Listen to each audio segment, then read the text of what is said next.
नमस्कार. तुमच्याकडे मतदार ओळखपत्र असेल तर एपिक नंबर वापरून मतदार यादीतील नाव कसे शोधायचे ते mahasek-voterlist.in या वेबसाईटवर पाहूया.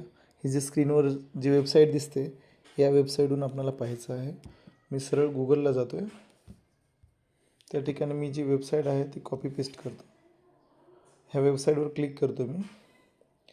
त्यानंतर लोकल सेल्फ गव्हर्नमेंट वोटर लिस्टचं ऑप्शन येईल, त्याला ओके करतो आहे. या ठिकाणी अशा पद्धतीची स्क्रीन ओपन होईल. मी स्क्रोल करतो आहे. सर्च नेम इन वोटर लिस्टवर ओके करतो आहे. या ठिकाणी 2 ऑप्शन आहेत.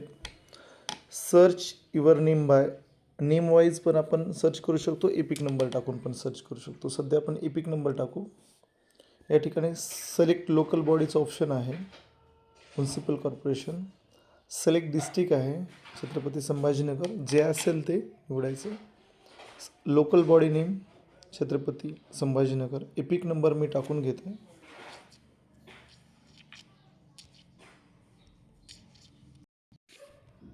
एपिक नंबर टाकतो NWT.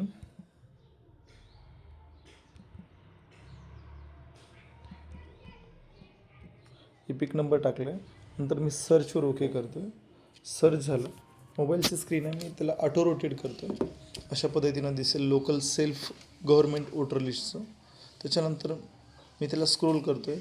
या ठिकाणी local body name, voter name, gender, age, EPIC number, part number, serial number, या ठिकाणी ward, booth number, booth name, booth address, अशा प्रकारे सर्व माहिती व्यवस्थित येते, जेणेकरून आपल्याला मतदान करण्याची प्रक्रियाची आपली सुरळीत होऊन जाते. व्हिडिओ आवडला असेल तर शेअर करा. धन्यवाद.